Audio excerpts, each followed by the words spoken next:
नमस्कार दोस्तों, मैं Dharmendra Joshi GK with Joshi sir YouTube channel पर आप सबका स्वागत करता हूं। दोस्तों, आज का टॉपिक जो हमारा है वो है भूगोल विषय। अभी तक हम जो है संविधान विषय की वीडियो लगातार बना रहे थे और आप लोग जैसा कि उसको देख रहे थे। आज से हम शुरू कर रहे हैं भूगोल। उसका कारण ये है कि हमने जो संविधान विषय से जुड़े हुए हैं लगभग 75% सब्जेक्ट के वीडियो बनाए। उसमें आप लोगों ने काफी लाइक भी किया, सब्सक्राइब भी किया और अच्छा वॉच भी किया। मुझे ऐसी उम्मीद है कि जो पॉलिटिक्स सब्जेक्ट उसमें लगभग 75% चीजें हमने कवर करी है। 25% जो है इसकी वो मैं आपको 5 वीडियो फिर ज्योग्राफी सब्जेक्ट के बाद बना के दूंगा ताकि आप एक लिंक बना सकें। मैं भी प्रॉपर वे में अपने आप को और इस चैनल को सेटअप करना चाहता हूँ, तो इसलिए आपको कहीं से इस तरह की समस्या ना लगे कि नहीं यार हम केवल इसको चैनल को सब्सक्राइब कर लेंगे तो सर संविधान बता देंगे। एक तरह से ये आपका डेमो सेशन है। जैसा आप लेना चाहते हैं तो आप डेमो सेशन पहले देखिए। अगर आपको चैनल पे वीडियो अच्छा लगता है, क्वालिटी बेहतर लगती है या कंटेंट वाइज आपको अच्छा लगता है तो आप चैनल को सब्सक्राइब करें, वरना आपने अगर सब्सक्राइब भी कर रखा है तो अनसब्सक्राइब कर सकते हो, उसके लिए मुझे कोई प्रॉब्लम नहीं है। पर अगर अच्छा लगे तो बिल्कुल सब्सक्राइब करिए। हम शुरुआत करते हैं भूगोल की। दोस्तों, भूगोल जो है ये है एक मल्टी डिसिप्लिनरी मतलब बहुवैकल्पिक विषय है जिसमें कई विषय शामिल हैं, जिसमें राजनीति विज्ञान भी है, इतिहास भी है, जननायकी भी है, भौतिक भूगोल भी है, विज्ञान के कुछ तथ्य हैं, कुछ आपके अंतर्राष्ट्रीय अधिनियम वगैरह हैं, कुछ आपके अंतर्राष्ट्रीय संगठन इसमें जुड़े हुए हैं, आर्थिक क्षेत्र जुड़े हुए हैं। तो इन सबको मिलाकर भूगोल विषय बना है। भूगोल विषय वास्तव में इसलिए महत्वपूर्ण हो जाता है क्योंकि इसमें जो अध्ययन होता है वो होता है पृथ्वी का अध्ययन और पृथ्वी पर रहने वाले जीवों का अध्ययन। तो पृथ्वी पर रहने वाले जीवों में सबसे महत्वपूर्ण जीव है मनुष्य। तो मनुष्य और उसको प्रभावित करने वाली सारी क्रियाएं भूगोल के विषय में आती है, भूगोल विषय में आती है। और भूगोल शब्द जो है ये जियो प्लस ग्राफी, ज्योग्राफी से बना है, जिसका मतलब होगा जियो मतलब भू और ग्राफी मतलब अध्ययन। भू अध्ययन मतलब भूगोल, पृथ्वी का अध्ययन है। इस विषय में जो महत्वपूर्ण भाग है जो हम पढ़ेंगे आने वाले वीडियो में, सबसे पहले पढ़ेंगे भौतिक भूगोल, दूसरा है मानव भूगोल, फिर आपका कार्टियोग्राफी या जिसको हम मानचित्रावली कह सकते हैं, और चौथा हम पढ़ेंगे इसमें भारत का भूगोल।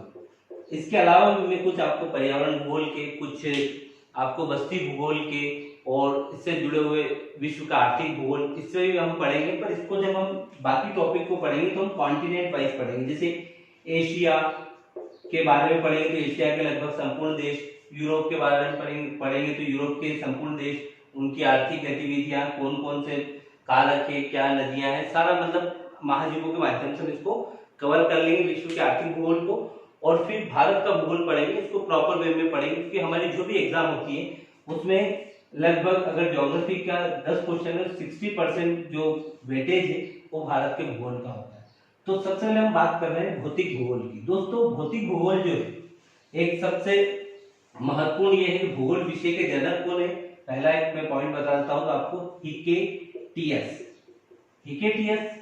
ही भूगोल विषय के जनक माने जाते हैं। और भौतिक भूगोल के अंतर्गत जो है भूगोल विषय की 4 महत्वपूर्ण शाखाएं आती है, जिसमें भू आकृति विज्ञान, जलवायु विज्ञान, समुद्र विज्ञान या जलमंडल जिसको कहेंगे, और फिर होता है मृदा विज्ञान।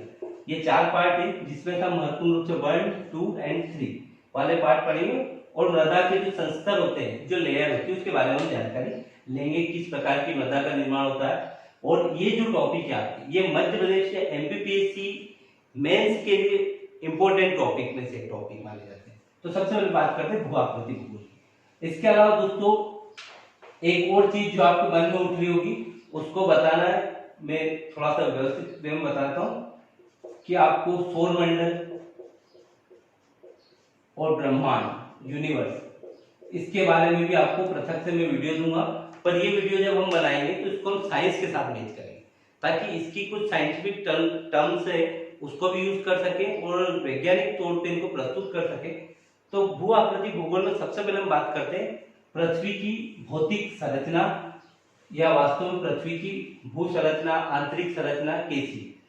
दोस्तों पृथ्वी की आंतरिक संरचना के बारे में जो है अलग अलग विद्वानों ने अलग अलग मत प्रकट किए हैं, पर सर्वमान्य जो मत रहे हैं वो निम्न प्रकार रहे हैं, जिसको हम निम्न चित्र के द्वारा समझ सकते हैं। तो दोस्तों सबसे पहले हम बात करते हैं पृथ्वी के आवरण की। देखिए ये सबसे बाहरी आवरण है, इसको हम कहते हैं क्रस्ट, फिर इसको कहते हैं मेंटल और फिर इसको कहते हैं हम कोर। ये पृथ्वी की आंतरिक संरचना की जैसे जैसे हम पृथ्वी की गहराई में जा रहे हैं कौन कौन सी परतें हमें दिखने को मिलती है हम देखते हैं। तो इन परतों में क्या परिवर्तन होता है, कौन सी संरचना है और क्या इनमें महत्वपूर्ण है, तो उसको हम दूसरे चित्र के माध्यम से समझ सकते हैं। और वो इस तरह से कि अगर हम जहां से खड़े हैं वहां से हम ऐसा डायग्राम बनाए XY काट में। तो सबसे पहला पार्ट जो होगा दोस्तों आपका ये ऊपरी भाग होगा, जिसको हम क्रस्ट या भूपरपट्टी के नाम से जानते हैं। दूसरा भाग होगा आपका मेंटल, मेंटल मतलब मध्य भाग, और तीसरा होगा कोर या क्रोड, जिसे हम आंतरिक भाग के नाम से जानते हैं। दोस्तों इसमें सबसे ऊपरी भाग जो है इसे हम तत्व की प्रधानता क्या कहते हैं, सियाल कहते हैं। फिर कहलाता है सीमा, सियाल सीमा पर तैरता है। और थर्ड जो कहलाता है वो कहलाता है नीफे। तो दोस्तों जो सियाल वाला भाग है भूपरपट्टी, यह पृथ्वी की शुरुआत से मतलब जहां से हम खड़े हैं वहां से लेकर 29 किलोमीटर की गहराई तक का जो भाग है वो आपका भूपरपट्टी कहलाता है, पृष्ठ कहलाता है। इस भाग में सिलिका और एल्यूमिनियम की प्रधानता होती है, और यहाँ पे बेसाल्ट और गेब्रो जो है चट्टानें पाई जाती है। पृथ्वी की महत्वपूर्ण संरचना चाहे महाद्वीप हो या महासागर हो, पृथ्वी के इसी भाग पर स्थित है भूपरपट्टी में। फिर भूपरपट्टी या क्रस्ट और मेंटल को अलग करने के लिए यहाँ पर एक असंबद्धता क्षेत्र है या डिसकंटिन्यूटी क्षेत्र है, जिसे हम मोहो डिसकंटिन्यूटी के नाम से जानते हैं। मोहो डिसकंटिन्यूटी के नाम से जानते हैं। ये नाम इसलिए पड़ा क्योंकि इन दोनों परतों के बीच में जो अंतर किया था वो मोहो महोदय ने किया था, इसलिए इसको मोहो डिसकंटिन्यूटी कहते हैं। फिर यहाँ से 29 से लेकर 2900 किलोमीटर की गहराई तक का जो क्षेत्र दोस्तों उसे हम मेंटल कहते हैं। और मेंटल के इस भाग में जो सबसे महत्वपूर्ण चीज है, एक तो आपका मैग्मा चेंबर और Benioff zone. Magma chamber और बेनी ऑफ जोन स्थित है। मैग्मा चेंबर या बेनी ऑफ जोन दोस्तों वह क्षेत्र है जहां पर बड़ी से बड़ी चट्टानें पिघलकर लावा में बहती है या लावा के रूप में बन जाती है, बिल्कुल लिक्विड पदार्थ में, और धरातल के अंदर बहना शुरू होती है। पृथ्वी का यही वह हिस्सा है जहां पर एस तरंगे विलुप्त होती है। एस तरंगे विलुप्त होती है इसका मतलब ये कि पृथ्वी की आंतरिक संरचना को जानने के लिए तो यहाँ पर दोस्तों जो है तरल क्षेत्र है, और इसकी जानकारी हमें कैसे पता चलती है, क्योंकि जब भूकंप उत्पत्ति होती है तो उस समय धरातल से 3 तरंगें निकलती P, S और L, जिसे प्राइमरी वेव, सेकेंडरी वेव और L तरंग या लव तरंग के नाम से जाना जाता है। ये जो S तरंगें होती है ये केवल ठोस माध्यम में या सॉलिड क्षेत्र में गमन करती है और यहाँ पर ये विलुप्त हो जाती है। इस कारण इस क्षेत्र में बेनी ऑफ जोन स्थित है। मेंटल और नीफे को या क्रोड को अलग करने वाला जो डिसकंटिन्यूटी उसको बोलते हैं गुटेनबर्ग डिसकंटिन्यूटी। इसके नीचे का भाग पूरा पूरा क्रोड का हिस्सा माना जाता है, और इसकी अधिकतम जो गहराई है वो 6371 किलोमीटर तक है, और यहाँ का तापमान सर्वाधिक होता है। यह एक पृथ्वी का सख्त क्षेत्र है जिसका घनत्व सर्वाधिक होता है। तो दोस्तों ये पृथ्वी की आंतरिक संरचना है, और आंतरिक संरचना के आधार पर ही हम ये अनुमान लगाते हैं कि भूकंप किस क्षेत्र से उत्पन्न हुआ, कितनी गहराई से आया, और इसके साथ ही इससे हम ये भी अनुमान लगाते हैं कि किस क्षेत्र में मैग्मा चेंबर स्थित है।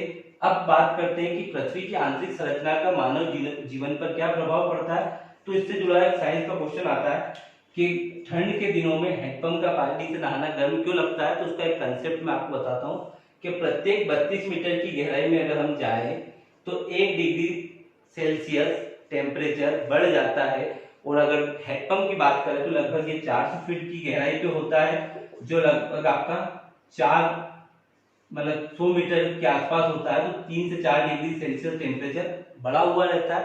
इस कारण सर्दी के दिनों में हैंडपंप का पानी हमें गर्म लगता है। अब ये तो रही बात पृथ्वी की आंतरिक संरचना की। इसके बाद जो दूसरा हमारा टॉपिक है दोस्तों, वो है पृथ्वी में जो आज वर्तमान में महाद्वीप और महासागरों की उत्पत्ति कैसे हुई।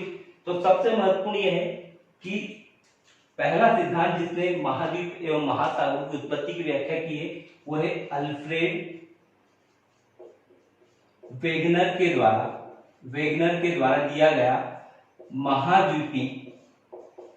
महाद्वीपी विस्थापन सिद्धांत। दोस्तों इसका मतलब ये है कि वर्तमान में जो महाद्वीप है, इसका मतलब कि ये जो स्थिति है जिसको हम डायग्रामेटिक देख रहे हैं कि इस तरह से ये आपका विश्व का कुछ नक्शा है इस टाइप से।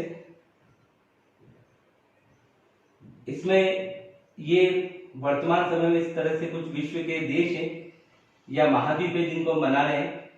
इसकी वर्तमान संरचना कैसे आई, तो इसके लिए अल्फ्रेड वेगनर ने 1911 में महाद्वीपीय विस्थापन सिद्धांत दिया था और इन्होंने कहा था कि संपूर्ण पृथ्वी 2 भागों में बैठी थी। कब? कार्बोनिफेरस काल में। वो किस टाइप से थी?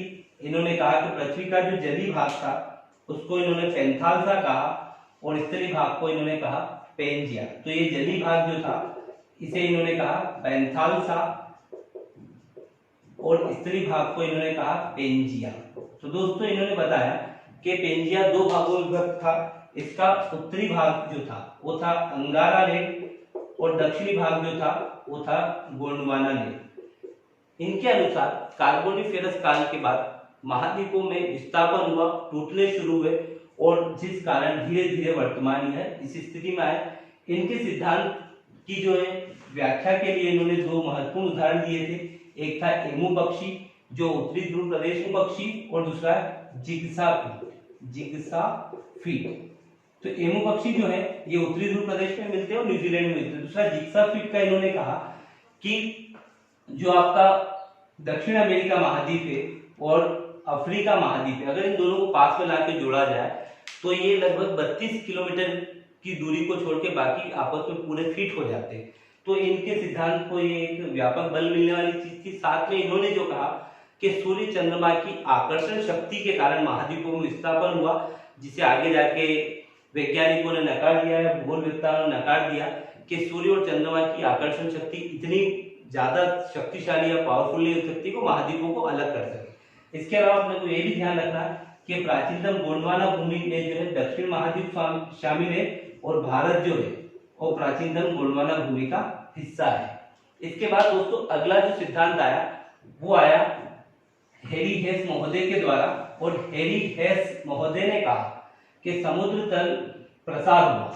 मतलब हैरी हेस का जो सिद्धांत था, हैरी हेस इन्होंने कहा समुद्र तल का प्रसार हुआ। समुद्र तल का प्रसार हुआ मतलब कि जितने भी महाद्वीप थे वो तो अपनी जगह पे रहे, पर धीरे धीरे महासागर इनमें फैलते गए और ये ऊपर खसकते गए, जिसके कारण महासागरों की और महाद्वीपों की उत्पत्ति हुई। तो दोस्तों ये 2 सिद्धांत जो थे ये पीटीटी प्लेट टेक्टोनिक थ्योरी के पूर्वगामी बने और इसी के आधार पर जो है प्लेट विवर्तन की सिद्धांत आया, जिसकी व्याख्या हम कल की क्लास में करेंगे। दोस्तों वीडियो कैसा लगा लाइक एंड सब्सक्राइब करें। धन्यवाद।